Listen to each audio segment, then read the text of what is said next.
അൽഹംദുലില്ലാഹ് അസ്സലാത്തു വസ്സലാമു അലാ റസൂലില്ലാഹ് വഅലാ ആലിഹി വസഹ്ബിഹി അജ്മഈൻ.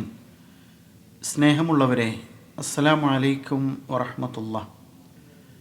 സൂറത്തുൽ ജിന്നിലെ അവസാന ഭാഗത്ത് റസൂലുള്ളാഹി സ്വല്ലല്ലാഹു അലൈഹി വസല്ലം തൻ്റെ നിലപാടുകൾ വെളിപ്പെടുത്തിക്കൊണ്ടിരിക്കുകയാണ്. അല്ലാഹു സുബ്ഹാനഹു വ തആല നബി സല്ലല്ലാഹു അലൈഹി വസല്ലമയോട് നിലപാടുകൾ വെളിപ്പെടുത്താൻ വേണ്ടിയിട്ട് ആവശ്യപ്പെടുകയാണ്. അവയിൽ 22-ാമത്തെ സൂക്തത്തിൽ ഒടുവിലായി പറഞ്ഞത്, അള്ളാഹുവിൽ നിന്ന് എന്നെ രക്ഷപ്പെടുത്താൻ ആർക്കും സാധ്യമല്ല, ഞാൻ വല്ല അബദ്ധവും കാണിച്ചാൽ. അള്ളാഹു അല്ലാതെ എനിക്ക് ഒരു അഭയസ്ഥാനവുമില്ല, ഒരു രക്ഷാസങ്കേതവുമില്ല എന്നാണ്. അപ്പോൾ യഥാർത്ഥത്തിൽ പ്രവാചകൻ്റെ ദൗത്യം എന്താണ്? അതിനെക്കുറിച്ചാണ് 23-ാമത്തെ സൂക്തത്തിലെ പരാമർശം. അഊദു ബില്ലാഹി മിനശ് ശൈത്വാനിർ റജീം ഇല്ലാ ബലാഗൻ മിനല്ലാഹി വറിസാലാതിഹി ومن يعص الله ورسوله فإن له نار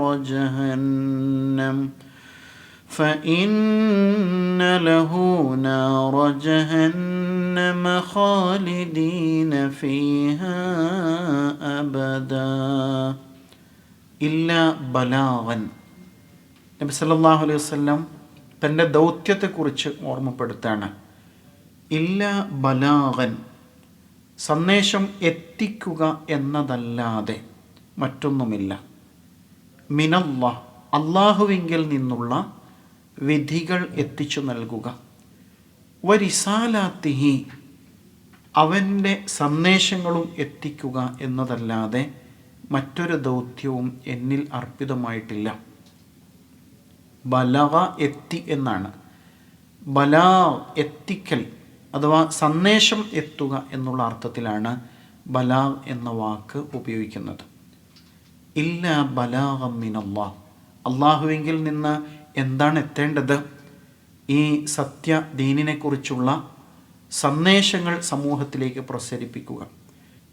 വരിസാലാത്തിഹി, അവൻ്റെ സത്യസന്ദേശത്തിൻ്റെ വിശദാംശങ്ങൾ എത്തിച്ചു കൊടുക്കുക എന്നതാണ്. അതല്ലാത്ത മറ്റൊരു ദൗത്യവും തനിക്കില്ല എന്ന് റസൂൽ സല്ലല്ലാഹു അലൈഹി വസല്ലം വെളിപ്പെടുത്താണ്. അഥവാ എനിക്ക് ദിവ്യത്വത്തിൽ പങ്കില്ല. അതുപോലെ മനുഷ്യരെ നന്നാക്കാനോ ചീത്തയാക്കാനോ ഉള്ള അധികാരവുമില്ല. അതുകൊണ്ട് തന്നെ ദുഷ്ചിന്തകൾ ഒഴിവാക്കിയിട്ട് നിങ്ങൾ അള്ളാഹുവെയും അവൻ്റെ ദൂതനെയും അനുസരിക്കാൻ വേണ്ടിയിട്ട് സജ്ജരാകൂ എന്നുണർത്തുകയാണ്. ഇല്ലാ ബലാഗം മിനല്ലാഹ്, അവിടെ എന്താണ് ബലാഗ് എന്ന് പ്രത്യേകം പറയുന്നില്ല. അവിടെ അള്ളാഹുവിൻ്റെ നിയമവിധികളാണ് ഉദ്ദേശിക്കുന്നത് എന്ന് ഖുർആൻ വ്യാഖ്യാതാക്കൾ ചേർത്ത് പറയുന്നുണ്ട്. വരിസാലാത്തിഹി, അവനിൽ നിന്നുള്ള സന്ദേശങ്ങൾ, വാഗ്ദാനങ്ങളുടെയും താക്കീതുകളുടേതുമായ സന്ദേശങ്ങളും എത്തിക്കുക എന്നതാണ്. അതിനുശേഷം ഒരു കടുത്ത താക്കീത് നൽകുകയാണ്. നിങ്ങൾ അള്ളാഹുവേയും പ്രവാചകരെയും ധിക്കരിക്കാനാണ് ഭാവമെങ്കിൽ, വമൻ യഅസില്ലാഹ വറസൂലഹു, അസ യഅസി, ധിക്കരിച്ചു.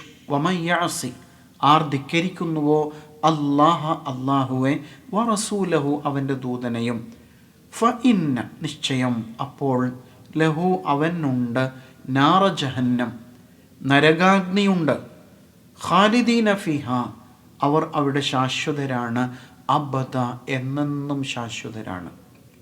വളരെ ശക്തമായ കടുത്ത താക്കീതാണ് ഇത് എന്ന് പ്രത്യേകം മനസ്സിലാക്കണം. അള്ളാഹുവിൻ്റെ വഴി സ്വീകരിച്ചാൽ രക്ഷയുണ്ട്. അതേസമയത്ത് ധിക്കാര മനോഭാവമാണ് ഉദ്ദേശിക്കുന്നതെങ്കിൽ തീർച്ചയായും ശിക്ഷയുണ്ട്. ഇവിടെ ഒരു ചോദ്യമുണ്ട്. എന്താണ്? എല്ലാ കുറ്റങ്ങൾക്കുമുള്ള ശിക്ഷ ശാശ്വത നരകമാണോ? അങ്ങനെ ഇവിടെ ഉദ്ദേശിക്കുന്നില്ല. എന്ത് ചെയ്താലും, ഒരു കള്ളം പറഞ്ഞാൽ അതിൻ്റെ പേരിൽ ഒരാൾ നരകാവകാശിയാകും എന്ന് പറയാൻ സാധിക്കുമോ? അയാൾക്ക് തൗബ ചെയ്ത് പശ്ചാത്തപിച്ച് അള്ളാഹുവിലേക്ക് മടങ്ങാനും ജീവിതം നന്നാക്കുവാനുമുള്ള അവസരങ്ങൾ ധാരാളമുണ്ട്. ഇവിടെ ഈ സൂക്തത്തിൻ്റെ പശ്ചാത്തലം പരിഗണിക്കുമ്പോൾ എങ്ങനെയുള്ള കുറ്റകൃത്യങ്ങൾക്കാണ് നരകശിക്ഷ ഇവിടെ പരാമർശിക്കുന്നത്? അള്ളാഹുവിൻ്റെ ദൂതനിലൂടെ ലഭിച്ച ഈ ഏകദൈവത്വ സിദ്ധാന്തത്തെ തള്ളിപ്പറയുക, ബഹുദൈവത്വത്തെയും ഭൗതികതയെയും വാരിപ്പുണരുക, ആ നിലപാട് സ്വീകരിക്കുന്നവർക്കാണ് ഇത്ര ഗുരുതരമായ ശിക്ഷയുള്ളത് എന്ന് ഈ സൂക്തത്തിൻ്റെ പൊതുവായ പശ്ചാത്തലത്തിൽ നിന്ന് നമുക്ക് മനസ്സിലാക്കാൻ സാധിക്കുന്നുണ്ട്. ഇനി 24-ാമത്തെ സൂക്തത്തിൽ മക്കയിലെ ബഹുദൈവവാദികൾക്കുള്ള ശക്തമായ മറ്റൊരു താക്കീതാണ് വരുന്നത്. എന്താണ് താക്കീത്? അവരുടെ ചില നിലപാടുകൾക്ക് അല്ലാഹു തആല നൽകുന്ന മറുപടിയായിട്ട് അതിനെ നമുക്ക് മനസ്സിലാക്കാൻ കഴിയും. ഹത്താ ഇദാ റഅൗ മാ യുഅദൂന فسيعلمون من أضعف ناصرا وأقل عددا. حتى വരെ ഇദാ റഅൗ, റഅ കണ്ടു, റഅൗ അവർ കണ്ടു, ഇദാ റഅൗ അവർ കാണും വരെ, മാ യുഅദൂൻ വഅദ യഇദു വാഗ്ദത്തം ചെയ്തു, അതല്ലെങ്കിൽ താക്കീത് ചെയ്തു എന്നാണ്. വുഇദ വാഗ്ദത്തം ചെയ്യപ്പെട്ടു, യുഅദു വാഗ്ദത്തം ചെയ്യപ്പെടുന്നു. ഇദാ റഅൗ മാ യുഅദൂൻ അവർക്ക് വാഗ്ദാനം ചെയ്യപ്പെട്ടത് അവർ കാണുവോളം. അപ്പോഴോ ഫസയഅലമൂൻ അപ്പോൾ അവർ തിരിച്ചറിയും. മൻ അദ്അഫു നാസിറ, മൻ ആരാണ്, അദ്അഫ് ഏറ്റവും ദുർബലൻ, ലഈഫ് ദുർബലനാണ്, അതിൻ്റെ അതിവിശേഷണമാണ് അദ്അഫ് ഏറെ ദുർബലൻ എന്നത്. മൻ അദ്അഫു നാസിറൻ ആരുടെ സഹായിയാണ് ഏറ്റവും ദുർബലൻ എന്നവർക്ക് മനസ്സിലാകും. വ അഖല്ല് ഖലീൽ കുറച്ച്, അഖല്ല് വളരെ കുറച്ച് എന്നാണ്. ഖലീലിൻ്റെ സൂപ്പർലേറ്റീവ് ഫോമാണത്.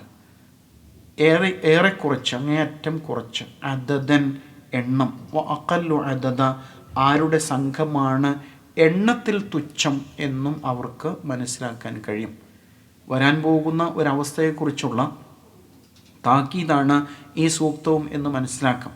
ഹത്താ ഇദാ റഅൗ അവർ കാണുവോളം, അവർ കാണുന്നതുവരെ, മാ യുഅദൂൻ അവർക്ക് താക്കീത് ചെയ്യപ്പെട്ട കാര്യം, ഫസയഅലമൂൻ അങ്ങനെ കാണുമ്പോൾ അവർക്ക് തിരിച്ചറിയാൻ പറ്റും. മൻ അദ്അഫു നാസിറ ആരുടെ സഹായിയാണ് ഏറെ ദുർബലൻ, വ അഖല്ലു അദദ ആരുടെ സംഘമാണ് എണ്ണത്തിൽ ഏറെ തുച്ഛം എന്നും മനസ്സിലാക്കാൻ കഴിയും. എന്താണ് ഈ താക്കീതിൻ്റെ ഉദ്ദേശം? ഇതിൻ്റെ പിന്നിൽ ഒരു പശ്ചാത്തലമുണ്ട് എന്നാണ് ഖുർആൻ വ്യാഖ്യാതാക്കൾ വെളിപ്പെടുത്തുന്നത്. ഖുറൈശികൾ റസൂൽ സല്ലല്ലാഹു അലൈഹി വസല്ലമയുടെ സന്ദേശം കേൾക്കുമ്പോഴേക്ക് റസൂൽ സല്ലല്ലാഹു അലൈഹി വസല്ലം എന്തെങ്കിലും ഒന്ന് പറയുമ്പോൾ, സത്യത്തിൻ്റെ വഴിയിലേക്ക് ആളുകളെ വിളിക്കുമ്പോൾ അപ്പോഴേക്ക് അവർ കടന്നാക്രമിക്കാൻ മുതിരുന്നുണ്ട്. പല സന്ദർഭങ്ങളിൽ അങ്ങനെ സംഭവിച്ചിട്ടുണ്ടല്ലോ. കാരണം തങ്ങളാണ് അതിശക്തമായ സംഘം. ഈ പ്രവാചകൻ ദുർബലനാണ്. ഇദ്ദേഹത്തിൻ്റെ കൂടെ ഒരു പിടി ആളുകൾ മാത്രമേ ഉള്ളൂ. അതുകൊണ്ട് മുഹമ്മദിനെയും കൂട്ടരെയും നമുക്ക് വളരെ നിഷ്പ്രയാസം കീഴ്പ്പെടുത്താൻ സാധിക്കും എന്ന് അവരെപ്പോഴും വീമ്പിളക്കാറുണ്ടായിരുന്നു. ഇയാൾ വളരെ ദുർബലനാണ്, ഇയാളുടെ കൂടെയാണെങ്കിലോ കുറച്ച് ആളുകളേ ഉള്ളൂ, അതുകൊണ്ടൊന്നും പേടിക്കാനൊന്നുമില്ല എന്ന് പറയായിരുന്നു. അപ്പോൾ അതിനെക്കുറിച്ചാണ് അല്ലാഹു സുബ്ഹാനഹു വ തആല ഇവിടെ പറയുന്നത്. ആൾക്കൂട്ടവും സമ്പത്തും അധികാരവും ഒന്നും നിങ്ങളെ അങ്ങനെ വഞ്ചിക്കേണ്ടതില്ല. എല്ലാം താൽക്കാലികമാണ്. ഒന്നുകിൽ അടുത്ത ഭാവിയിൽ തന്നെ ഈ ഭൂമിയിൽ വെച്ച് തന്നെ നിങ്ങൾ തോൽക്കും. കാരണം എന്താണ്? ഈ പ്രവാചകനോടൊപ്പം സത്യമാണുള്ളത്. വളരെ കൃത്യതയുള്ള ഒരു ആദർശത്തിൻ്റെ പിൻബലത്തിലാണ് ഈ പ്രവാചകൻ എഴുന്നേറ്റ് നിൽക്കുന്നത്. നിങ്ങളോ കേവല പാരമ്പര്യങ്ങളും അന്ധവിശ്വാസങ്ങളും ഒക്കെയല്ലേ നിങ്ങൾക്ക് പിൻബലമായിട്ടുള്ളത്. അതിനാൽ ഒരുപക്ഷെ ഈ ഭൂമിയിൽ വെച്ച് തന്നെ നിങ്ങൾ പരാജിതരായിട്ട് മാറും. അതല്ലെങ്കിൽ പരലോകത്തെത്തുമ്പോൾ നിങ്ങളെ ഒരു ശിക്ഷ തേടിയെത്തും. അപ്പോൾ ദുർബലനായ ആൾബലമില്ലാത്ത ആ പ്രവാചകനും പ്രവാചകൻ്റെ അനുയായികളും വിജയികളായിട്ട് മാറും. അപ്പോഴാണ് ശരിക്കും മനസ്സിലാവുക ആരാണ് യഥാർത്ഥത്തിൽ കരുത്തൻ, ആരാണ് ദുർബലൻ എന്ന് ബോധ്യപ്പെടുന്നത് അപ്പോഴായിരിക്കും. പ്രവചന സ്വഭാവമുള്ള ഒരു സൂക്തമാണ്. യഥാർത്ഥത്തിൽ പിന്നീട് മക്കയിൽ തന്നെ ഇത് യാഥാർത്ഥ്യമാവുന്നുണ്ട് അല്ലേ? മക്കയിൽ നിന്ന് ബഹുദൈവവാദവും അതിനെ പിന്തുടരുന്നവരുമെല്ലാം വേരറ്റുപോയ സാഹചര്യം ഉണ്ടായി. ദുർബലനായ ആ പ്രവാചകനും സത്യവിശ്വാസികളും മക്കയിൽ വീണ്ടും തിരിച്ചെത്തുന്ന മറ്റൊരു സന്ദർഭം കൂടിയുണ്ടല്ലോ. അതിനാൽ ഈ ഭൂമിയിൽ വെച്ച് തന്നെ യഥാർത്ഥത്തിൽ ഈ താക്കീത് പുലരുന്നുണ്ട് എന്ന് മനസ്സിലാക്കാം. സത്യത്തിൻ്റെ വഴിയിൽ നിലയുറപ്പിക്കുന്നവരാണെങ്കിൽ ഏത് കാലഘട്ടത്തിലും അവർ ഒരുപക്ഷെ ഭൗതികമായി ദുർബലന്മാരായിരിക്കും, ന്യൂനപക്ഷമായിരിക്കും, പിന്നോക്കക്കാരായിരിക്കും, അധസ്ഥിതരായിരിക്കും, അരികുവൽക്കരിക്കപ്പെട്ട മാറ്റി നിർത്തപ്പെട്ട ആളുകളൊക്കെ ആയിരിക്കും. എങ്ങനെയായാലും സത്യം ഒരു നാൾ ജയിക്കുക തന്നെ ചെയ്യും എന്നുള്ള വലിയ പ്രതീക്ഷ നൽകുന്ന പരാമർശമാണിത്.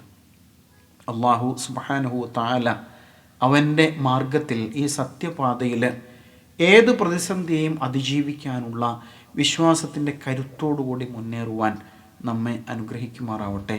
വ ആഖിറു ദഅ്വാന അനിൽ ഹംദുലില്ലാഹി റബ്ബിൽ ആലമീൻ. അസ്സലാമു അലൈക്കും വറഹ്മത്തുള്ളാഹി.